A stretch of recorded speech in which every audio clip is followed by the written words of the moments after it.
Hi friends, ನಿಮಗೆಲ್ಲ ಮತ್ತೊಂದು ವಿಡಿಯೋಗೆ ಸ್ವಾಗತ. ಫ್ರೆಂಡ್ಸ್, ಟಿಪ್ಪು ಸುಲ್ತಾನ್ ಹಿಂದೂಗಳನ್ನು ಮುಸ್ಲಿಂ ಧರ್ಮಕ್ಕೆ ಬಲವಂತವಾಗಿ ಮತಾಂತರ ಮಾಡಿಸಿದ್ದು ನಿಜಾನಾ?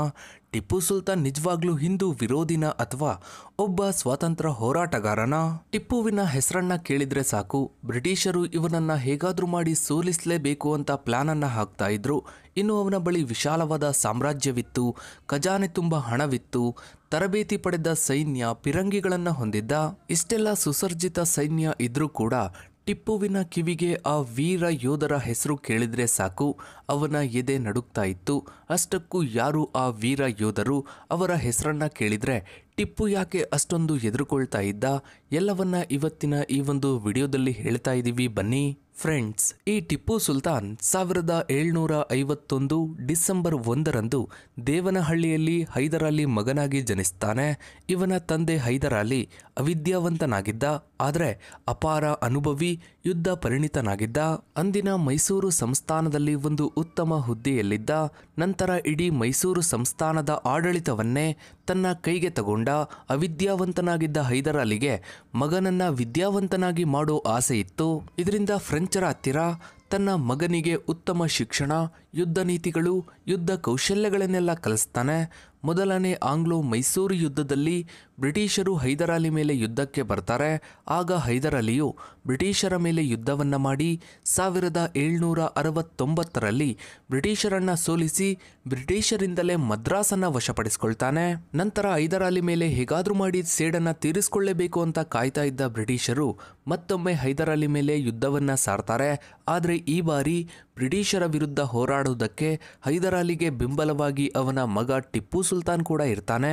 ಇದರಿಂದ ಎರಡನೇ ಆಂಗ್ಲೋ ಮೈಸೂರು ಯುದ್ಧವನ್ನ ಶುರು ಮಾಡ್ತಾರೆ. ಈ ಯುದ್ಧದಲ್ಲಿ ಹೈದರಾಲಿ ಸಾವನ್ನಪ್ಪ ಅಂತ ಇತಿಹಾಸ ಹೇಳುತ್ತೆ. ಇನ್ನೊಂದು ಮೂಲದ ಪ್ರಕಾರ ಹೈದರಾಲಿ ಅನಾರೋಗ್ಯದಿಂದ ಸಾವನ್ನಪ್ಪ ಅಂತ ಹೇಳಲಾಗುತ್ತೆ. ಈ ರೀತಿ ಎರಡನೇ ಆಂಗ್ಲೋ ಮೈಸೂರು ಯುದ್ಧವನ್ನ ಟಿಪ್ಪು ಸುಲ್ತಾನ್ ಮುಂದುವರಿಸಿ ಆ ಯುದ್ಧ ಮಂಗಳೂರು ಒಪ್ಪಂದದಲ್ಲಿ ಕೊನೆಗೊಳ್ಳುತ್ತೆ.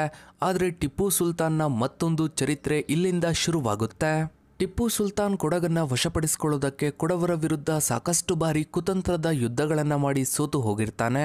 ಕೊಡವರ ಹೆಸರು ಕೇಳಿದ್ರೆ ಸಾಕು, ಟಿಪ್ಪು ಸುಲ್ತಾನ್ನ ಎದೆ ನಡುಗ್ತಾ ಇರುತ್ತೆ. ಆ ಮಟ್ಟಕ್ಕೆ ಕೊಡವರು ಟಿಪ್ಪು ಸುಲ್ತಾನ್ನ ವಿರುದ್ಧ ಯುದ್ಧವನ್ನ ಮಾಡಿರ್ತಾರೆ. ಇದರಿಂದ ನೇರವಾಗಿ ಕೊಡವರ ಮೇಲೆ ಯುದ್ಧವನ್ನ ಮಾಡಿದ್ರೆ ಗೆಲ್ಲೋದು ಅಸಾಧ್ಯ ಎಂದು ತಿಳಿದು ಒಂದು ಕುತಂತ್ರ ಮಾಡಿ ನಿಮ್ಮ ಜೊತೆ ನಾನು ಒಪ್ಪಂದವನ್ನ ಮಾಡ್ಕೊಳ್ತೀನಿ ಅಂತ ಕೊಡವರಿಗೆ ತಿಳಿಸಿ ಒಪ್ಪಂದ ಮಾಡ್ಕೊಳ್ಳೋದಕ್ಕೆ ಅಂತ ಮಡಿಕೇರಿಗೆ ಹೋಗ್ತಾನೆ. ಆದ್ರೆ ಈ ಟಿಪ್ಪುವಿನ ಕುತಂತ್ರ ನರಿಬುದ್ಧಿಯನ್ನ ಅರಿಯದ ಕೊಡವರು ಅಲ್ಲಿಗೆ ಸಾವಿರಾರು ಸಂಖ್ಯೆಯಲ್ಲಿ ಬಂದಿದ್ರು. ಆದ್ರೆ ಟಿಪ್ಪು ಸುಲ್ತಾನ್ ಕರ್ನೂಲಿನ ನವಾಬನಾಗಿದ್ದ ರಣಮಸ್ ಖಾನ್ನ ಜೊತೆ ಮೊದಲೇ ಮಾತುಕತೆ ನಡೆಸಿ ಟಿಪ್ಪುವಿನ ಮೇಲೆ ನಂಬಿಕೆ ಇಟ್ಟು ಸ್ನೇಹ ಬೆಳೆಸಲು ಬಂದಿದ್ದ ಕೊಡವರ ಮೇಲೆ ಇದ್ದಕ್ಕಿದ್ದಂತೆ ದಾಳಿ ಮಾಡೋದಕ್ಕೆ ಶುರು ಮಾಡ್ದ. ಟಿಪ್ಪುವಿನ ಈ ಕುತಂತ್ರದಿಂದ ಕೊಡವರು ಆ ಯುದ್ಧದಲ್ಲಿ ಸೋತು ಹೋದ್ರು. ಸಾಕಷ್ಟು ಜನ ಕೊಡವರು ಅಲ್ಲಿಂದ ಪರಾರಿ ಆದ್ರು. ಆದರೆ ಸುಮಾರು 70,000ಕ್ಕೂ ಅಧಿಕ ಕೊಡವ ವೀರರು ಟಿಪ್ಪು ಸುಲ್ತಾನ್ನ ಸೈನ್ಯಕ್ಕೆ ಶರಣಾದ್ರು. ಹೀಗೆ ಟಿಪ್ಪು ಸುಲ್ತಾನ್ ತನ್ನ ನರಿಬುದ್ಧಿ ಕುತಂತ್ರದಿಂದ ಮಡಿಕೇರಿಯನ್ನ ಗೆದ್ಕೊಂಡು ಈ ಗೆಲುವಿನಿಂದಲೇ ಟಿಪ್ಪು ಸುಲ್ತಾನ್ ಕ್ಯಾಲಿಕಟ್, ಕಾಸರಗೋಡು ಸೇರಿ ಮಲಬಾರ್ನ ಸಾಕಷ್ಟು ಪ್ರದೇಶಗಳನ್ನ ವಶಪಡಿಸಿಕೊಂಡ. ಇದಷ್ಟೇ ಅಲ್ಲದೆ ಅವರಲ್ಲಿ ತನ್ನನ್ನ ಯಾರು ವಿರೋಧಿಸ್ತಾರೋ ಅಂಥವರನ್ನ ಬಲವಂತವಾಗಿ ಮತಾಂತರ ಮಾಡ್ದ. ಅದಕ್ಕೆ ಒಪ್ಪದೆ ಇರೋರನ್ನ ಟಿಪ್ಪು ಸುಲ್ತಾನ್ನ ಸೈನ್ಯ ಕೊಲ್ತಾ ಇತ್ತು. ಈ ರೀತಿ ಟಿಪ್ಪು ಸುಲ್ತಾನ್ ತನ್ನ ಸಾಮ್ರಾಜ್ಯವನ್ನ ವಿಸ್ತರಿಸ್ತಾ ಹೋದ.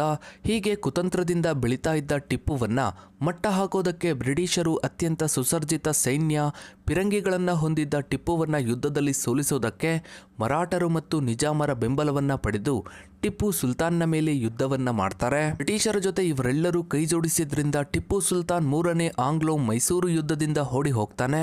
ಜೊತೆಗೆ 2 ವಾರಗಳವರೆಗೆ ನಿರಂತರವಾದ ಯುದ್ಧದಲ್ಲಿ ಟಿಪ್ಪು ಸುಲ್ತಾನ್ನ ಸೈನ್ಯ ತತ್ತರಿಸಿ ಹೋಗುತ್ತೆ. ಇದರಿಂದ ವಿಶಾಲವಾಗಿ ಹರಡಿದ್ದ ಮೈಸೂರು ಸಾಮ್ರಾಜ್ಯವನ್ನೇ ಬ್ರಿಟಿಷರಿಗೆ ಒಪ್ಪಿಸಬೇಕಾಗಿ ಬಂತು.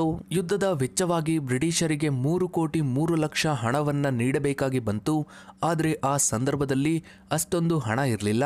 ಜೊತೆಗೆ ಇವನ ಮೇಲೆ ಬ್ರಿಟಿಷರಿಗೂ ನಂಬಿಕೆ ಇರಲಿಲ್ಲ. ಹೀಗಾಗಿ ಬೇರೆ ದಾರಿ ಕಾಣದೆ ಟಿಪ್ಪು ಸುಲ್ತಾನ್ ತನ್ನ ಸ್ವಂತ ಮಕ್ಕಳನ್ನೇ ಬ್ರಿಟಿಷರಿಗೆ ಒತ್ತೆಯಾಳಾಗಿ ಮಾಡೋ ಪರಿಸ್ಥಿತಿ ಬಂತು. ಈ ರೀತಿ ಟಿಪ್ಪು ಸುಲ್ತಾನ್ ಅರ್ಧಕ್ಕರ್ಧ ಸಾಮ್ರಾಜ್ಯವನ್ನೇ ಸೋತು ಹೋಗಿದ್ದ. ಯುದ್ಧದಿಂದ ತುಂಬಾನೇ ದೂರ ಸರಿದಿದ್ದ.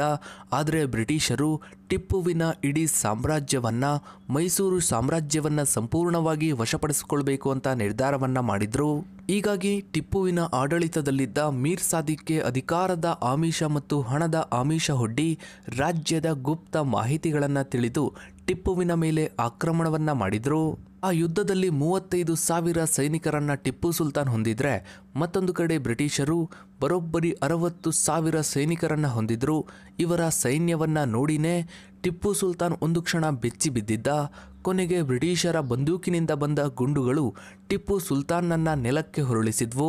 ಇನ್ನು ಮತ್ತೊಂದು ವಿಚಾರ ಏನು ಅಂದ್ರೆ, ಮರಾಠರು ಶೃಂಗೇರಿ ಪೀಠವನ್ನ ಲೂಟಿ ಮಾಡಿಕೊಂಡು ಹೋದಾಗ ಶೃಂಗೇರಿ ಸ್ವಾಮಿಗಳ ಜೊತೆಗೆ ನಿಂತು ಮರಾಠರು ಲೂಟಿ ಮಾಡಿದ್ದ ಆಭರಣಗಳನ್ನ ಮತ್ತೆ ಮಾಡಿಸಿಕೊಟ್ಟಿದ್ದು ಟಿಪ್ಪು ಸುಲ್ತಾನ್ ಅಂತ ಇತಿಹಾಸ ಹೇಳುತ್ತೆ.